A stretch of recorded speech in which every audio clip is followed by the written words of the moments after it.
बैठक आहूत एसडीएम ने निर्देश दिए। बारिश को दृष्टिगत रखते हुए एसडीएम ब्रजेश सक्सेना ने मंगलवार को आपदा प्रबंधन की बैठक आहूत की, जिसमें डूब प्रभावित क्षेत्रों के रहवासियों को समय पूर्व मकान खाली करवाने, जीर्ण शीर्ण मकानों को तोड़ने की कार्यवाही, निचली बस्ती में बहने वाले नाले पर अतिक्रमणकर्ताओं पर कार्यवाही करने सहित अन्य बिंदुओं पर चर्चा कर जिम्मेदारियां सौंपी गई।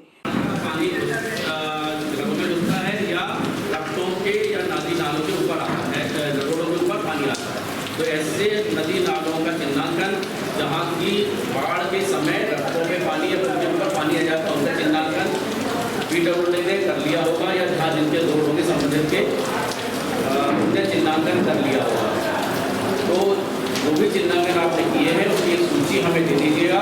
प्रारंभिक तौर पर फिर आपको बता दूँ कि बाढ़ आपका जो पहले का हमारा जो प्लान बना हुआ है, इसके अलावा भी आप अपना पूरे क्षेत्र का एक बार भ्रमण कर लेंगे।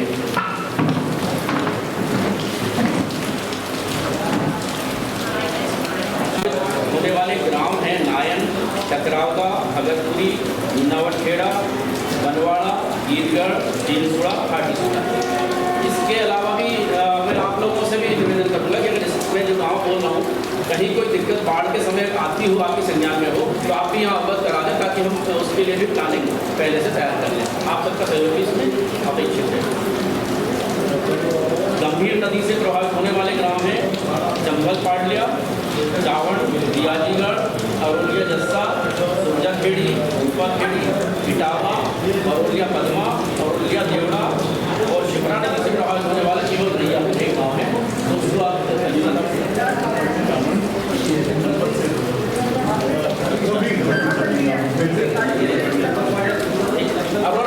चंबल में जब बाढ़ आती है तो बैक वाटर रहता है और पूरे जो नाले के किनारे जो मकान बने हैं वह जनरली पानी उनमें भर जाता है। तो हमें पिछले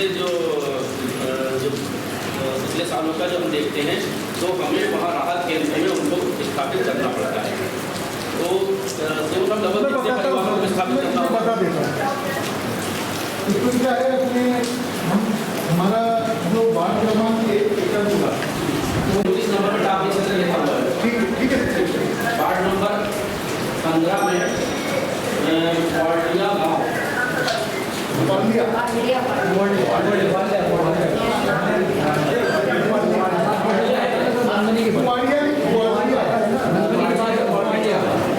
एसडीएम ने बताया कि बारिश को दृष्टिगत रखते हुए हितग्राहियों को 3 माह का राशन उपलब्ध करवाया जाएगा। यदि कोई राशन की दुकान का अनाज खरीदता पकड़ा गया तो उसके खिलाफ पुलिस में प्रकरण दर्ज करवाया जाएगा। नगर पालिका को 15 जून से कंट्रोल रूम शुरू करते हुए इमरजेंसी नंबर जारी करने के निर्देश दिए। हमारा जो हमारा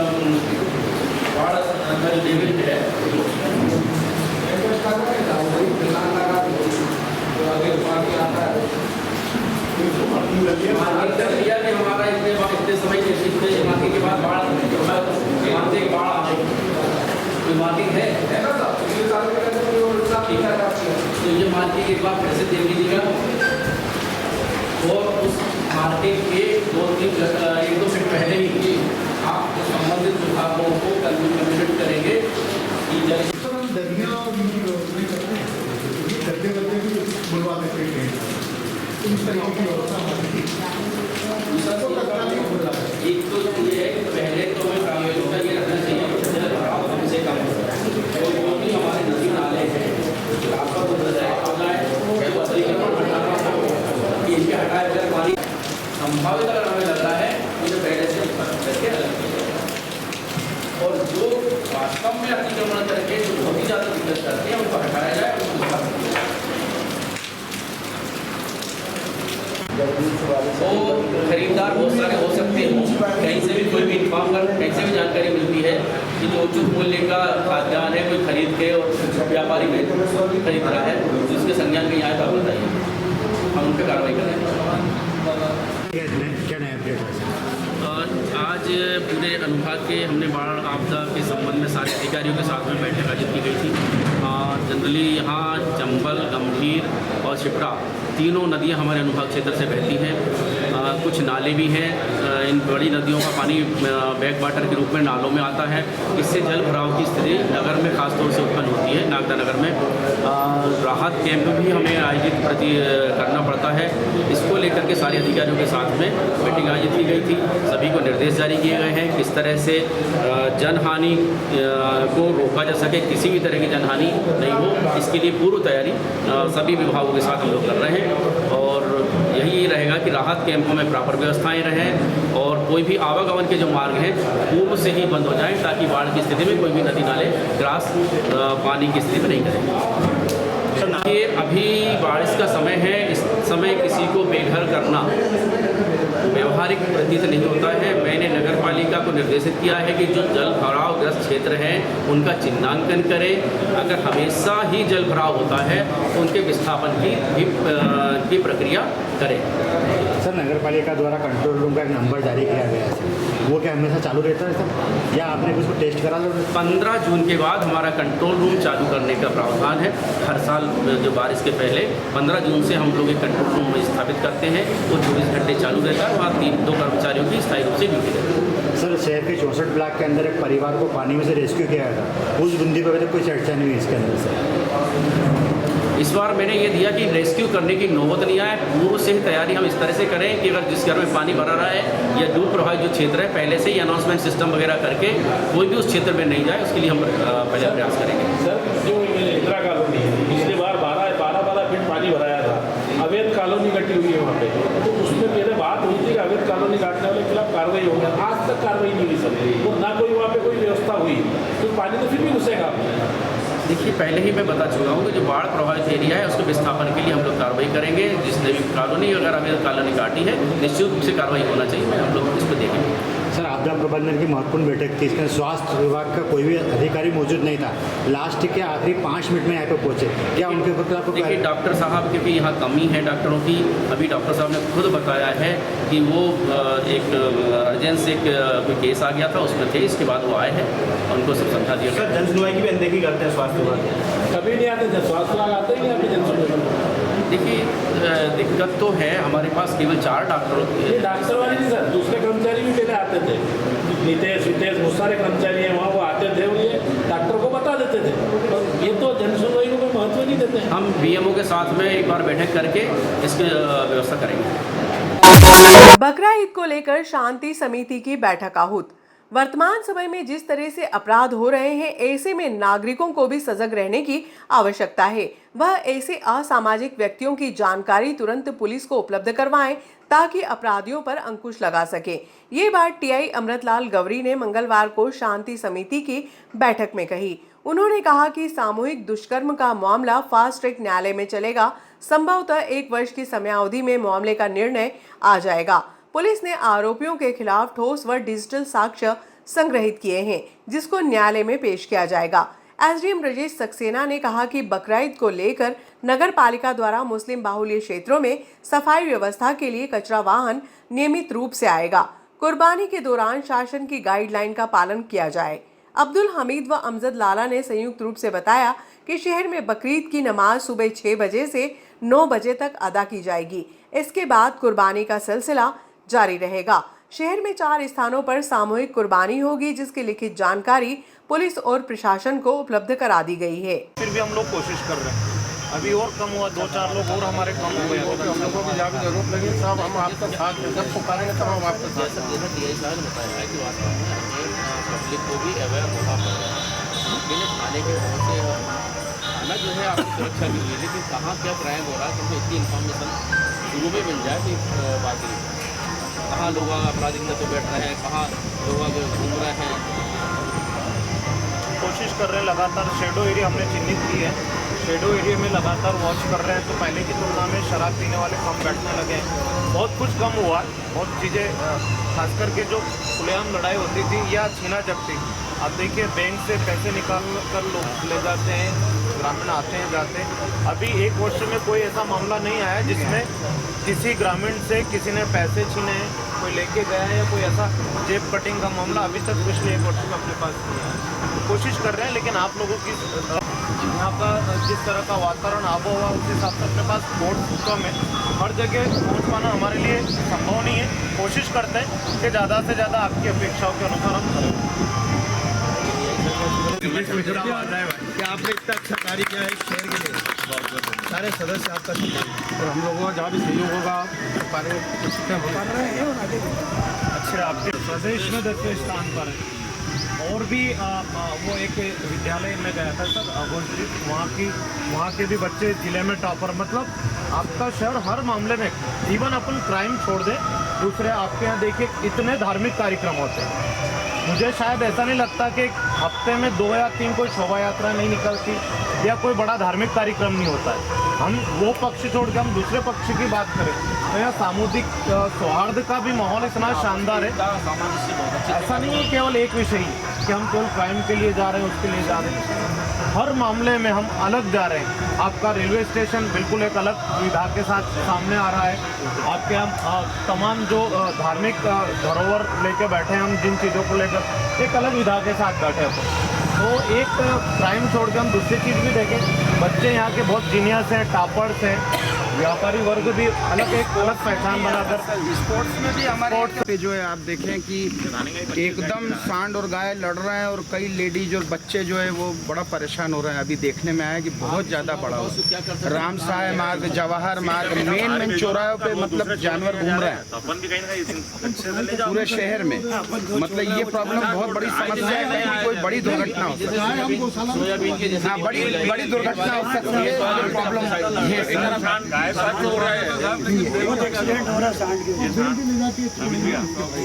सांड की मात्रा बढ़ गई है, सांड की मात्रा बढ़ गई अपने। आप गौशाला में छोड़ देंगे, सांड का छोड़ेंगे, गौशाला वाला भी नहीं लेता है। दूसरी चीज़ मैं आपको बताता हूँ, जितनी एक्सीडेंटल और विकलांगा हैं उनका इलाज अभी नागदाम जैसे बहुत सारे लोग भी कर रहे हैं, रोशन शुक्ला और मैं भी करता हूँ। यहाँ आपने कांजी हाउस भी दे रखा है, यहाँ मैंने एक्सीडेंटल विकलांग गाय रख रखी है। कुछ सहयोग लेते हैं हम आप सबसे और करते हैं उसको। मेरा है कि ना तो समय पे जेसीबी भेज पाते हो आप लोग। अभी बीच में विवाद हुआ था, मैं आप मेरी बात सुनिए आप थोड़ी। अगर रेलवे में कोई गाय एक्सीडेंट हुआ, रेलवे वाले उठा के उसको पटरी के पास में फेंक देते हैं और उसमें जीव है, वो तड़प रही है, हम लोगों से नहीं देखा जाता है। हम लोग जाते हैं उसको, वहाँ मुश्किल से हम उसको बाहर निकालते पटरी से। कम से कम आप हम पटरी से बाहर निकालते, कुछ कर्मचारी आपके आ जाए, कुछ हमारी टीम रहती 10-20 लोगों की, हम उसको बाहर निकालते। वहाँ तो जेसीबी भेज दो ताकि आप मतलब उसको वहाँ से ला करके हमारे यहाँ कांजी हाउस पे कहीं पे भी आप रख सको। दूसरी चीज़ मैं आपको अभी की ताज़ी घटना सर, मैं अभी एक 2 मिनट पहले की घटना बताता हूँ। अभी एक गाय शांत हो गई हमारे यहाँ इलाज के दौरान। अभी वो रोशन जी वहीं खड़े हैं, उसको उठाने के लिए बोला होगा उन्होंने, रोशन जी ने, मेरी आज बात नहीं हुई किसी से क्योंकि मैं यहाँ था। तो उन्होंने छोटी गाड़ी भेजी आपके यहाँ से, और वो छोटी गाड़ी कचरे वाली में अभी फोटो में बुलवा लेता हूँ 2 मिनट, 1 मिनट को। संभव ही नहीं, वो संभव नहीं रहे तो बात देखो। छोटी गाड़ी में भेज रहे हैं, अब छोटी कचरा गाड़ी में गौ माता को कैसे लेके जाएंगे आप? या तो गाड़ी व्यवस्थित करो भाई, कम से कम मरने के बाद उसकी मिट्टी तो सुधार दो। हमारा ये आग्रह है आप लोगों से। और उसको कचरा गाड़ी में ठूस दिया और ले जा रहे हैं अपन। अभी भेजी सर, अभी वो गाड़ी यहाँ से वापस पलटे वो खड़े हैं रोशन जी। कौन सा मेंटेनेंस चल रहा है? इस बार क्या है, गवर्नमेंट से फंड मिला है नए डीटीआर लगाने का, नई केबल बदलने का, और जो भी जहाँ खराब लाइनें उनको बदलने का। तो कुछ काम तो अपन ने अभी नगर में 27 डीटीआर ऐसे चिन्हित करे थे जो ओवरलोड थे, उनको अपन ने बदला है। तो उसकी वजह से भी बंद हुई है। अभी फिलहाल जो मौसम चल रहा है आप भी देख रहे हो, हवा आंधी बहुत ज़्यादा आ रही है, हर वर्ष के तुलना में अधिक है। तो उसको भी, उसकी वजह से भी कुछ फॉल्ट है, और अभी मेंटेनेंस भी साथों साथ चल रहा है। तो दोनों चीज़ों के कारण आपको ज़्यादा असुविधा हो रही है। बस 1-2 दिन का फिटर मेंटेनेंस का बचा है, उसके बाद में सब नॉर्मल हो जाएगा। 10 दिन में 4 से 5 फोन लगा चुका एमपीपी के ऑफिस पे, बार लाइट चली जाती है। नहीं तो मैं कॉल डिटेल दे दूंगा। आप इतना मेंटेनेंस कर रहे हो, जरा सी क्यों कट रही है इतनी लाइट? जरा सा पेड़ कोई गिरा, जरा सा कुछ भी हुआ तो लाइट बंद, 2-3 घंटे बंद। अच्छा ये बताओ, अभी 3 घंटे लाइट कटी है, कहाँ चल रहा है मेंटेनेंस का? ये चेतन पूरा एरिया चल रहा है। ये अपने नहीं, कहाँ काम कर रही है टीम? हम भी तो देखें जाके। चलना पड़ेगा साथ तो चलेंगे ना, हमको तो नहीं लगता कि टीम काम कर रही है। और जैसे वो पिक्चर का टाइम होता है वैसे ही 12 बजे या से 3 बजे तो 3 बजे खट लाइट आ जाती है। नहीं आपको मतलब ऐसा नहीं कि मेंटेनेंस का कार्य क्या फोटो में पिछले 5 सालों में इतना मेंटेनेंस नहीं हुआ, 6 महीने से मेंटेनेंस चल रहा है। मतलब इतना कौन सा मेंटेनेंस चल रहा है? अभी हम लोग हमने बाढ़ आपदा की मीटिंग भी 1 बजे रखी है। अच्छा, इस विषय पर और कुछ बताना चाह रहे हैं? और कोई चीज जो अभी 7, 8, 9 को जो प्रोग्राम है, यदि कोई सुझाव या ऐसी कोई चीज है तो आप विषय रखें। नहीं, जो 7, 8, 9 का प्रोग्राम जिस विषय पर चर्चा हो गई सभी लोगों ने उस संबंध में बात भी की है, सुझाव भी दिए।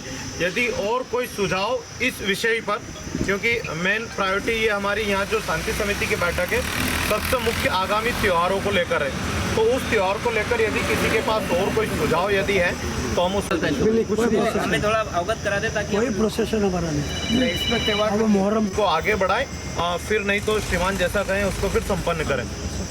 बैठक आउट की गई थी, क्या नए अपडेट्स हैं? 7 तारीख, 8 तारीख और 9 तारीख 3 दिन ईद की कुर्बानियाँ होती है, परंपरागत जैसी पहले से होती है वैसी होगी। ईद की नमाज़ों का वक्त जो निर्धारित है वो हमने बता दिया है। प्रातः 6 बजे से लेकर 9 बजे तक सभी मस्जिदों में नमाज अदा हो जाएगी। उसके बाद अपने अपने घरों में लोग कुर्बानियाँ करेंगे बकरों की, और बड़ी कुर्बानी हमारे जो पहाड़ों की होती है उसका जो निर्धारित स्थल है 4, वो हमने चिन्हित करके लिखित में शासन को बता दिए हैं। और वहाँ जो व्यवस्था हमें चाहिए नगर पालिका से वो सारी हमने डिमांड नगर पालिका को उसके लिए बता दी है। प्रशासन का पूरा सहयोग हमें मिलता रहा है और हमें विश्वास दिलाते हैं कि हम जिस तरह से त्यौहार मनाते आए शांतिपूर्वक तरीके से, उसी तरह से मुस्लिम समाज इस त्यौहार को भी मनाएगा और सबका सहयोग करेगा। अपडेट के आउट की क्या पूरा? आज आगामी ईद के दृष्टिगत आज हमने शांति समिति की बैठक आयोजित की गई थी। 4 जगह कुर्बानी सामूहिक रूप से किए जाने का प्रस्ताव आया है और सभी जगह सफाई की व्यवस्था के लिए नगर पालिका को निर्देश दिया गया है। पूर्व वर्षों की भांति ही ये कार्यक्रम शांतिपूर्ण ढंग से संपन्न होगा। यह सब 7, 8, 9 तारीख को जो कुर्बानी होती है उसकी जानकारी प्रशासनिक अधिकारियों को दी और नगर पालिका से जो हमें व्यवस्था चाहिए तो व्यवस्था की हमने मांग रखी। शासन ने हमें आदेश दिया कि जो गाइडलाइन का पालन करें, तो जो शासन का बताया गाइडलाइन है हम उस गाइडलाइन के हिसाब से सारे काम करेंगे। और 7 तारीख के दिन सभी मस्जिदों के अंदर 6 बजे से लेकर 9 बजे तक नमाज मुकम्मल हो जाएगी। उसके बाद घरों पे कुर्बानी होती है। बड़े जानवरों की जो 4 जगह चिन्हित की हमने, शासन को अवगत करा दिया हमने, उन 4 जगहों पे ही बड़े जानवरों की कुर्बानी होगी। और नागदा पुलिस प्रशासन है, थाने में एक मीटिंग शांति समिति की रखी गई है जिसमें समाज सभी वर्ग के शांति समिति के वरिष्ठ मेंबर आए और ये मीटिंग जो रखी है बकरा ईद के त्यौहार के लिए रखी है। इसमें प्रशासन ने पूरा हमारे को साथ देने का वादा किया। मस्जिदों में नमाज सुबह 6 बजे से लेकर 9 बजे ख़त्म हो जाएगी और उसके अंदर कुर्बानी का जो प्रोग्राम है वो घरों पर होगी कुर्बानी। और 2-3 जगह जो बड़े की कुर्बानी है वो मतलब एक ग्राउंड बना रखा है वो उसके अंदर होगी। और पूरे भाईचारे के साथ पुलिस प्रशासन और प्रशासनिक अधिकारियों को मैं बहुत बहुत बधाई देता हूँ। हर त्यौहार में कार्य कर रहे हैं और मीडिया वालों को भी बहुत बहुत मुबारक देता हूँ, हमारा साथ दे रहे हैं। बहुत बहुत शुक्रिया आप लोगों का।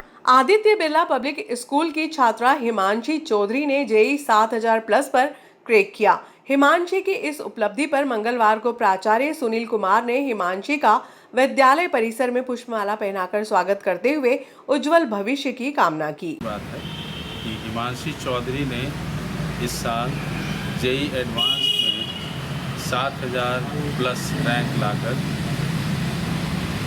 हमें सम्मानित किया है, हमें गौरवान्वित किया है, अपने माता पिता को गौरवान्वित किया है। We are so happy about Himanshi. She has maintained the tradition, strong tradition of the school of doing well in competitive examinations. बहुत बहुत मुबारक हो हिमांशी को और हम सब उसके मंगल भविष्य की कामना करते हैं। धन्यवाद। आपने उपलब्धि हासिल करी, कैसे क्या अपडेट्स?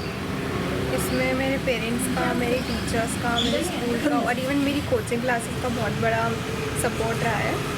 हमारी coaching classes I was in Allen digital, तो उसकी 5 आवर्स की क्लासेस होती थी डेली, तो हमें स्कूल के साथ मेंटेन करना होता था और टीचर्स का बहुत सपोर्ट रहा है। हमारे जो स्कूल टीचर्स थे, principal sir, even vice principal ma'am, सबने मेंटल सपोर्ट बहुत दिया है, even my parents as well. युवाओं के लिए क्या संदेश देना चाहेंगे देश के?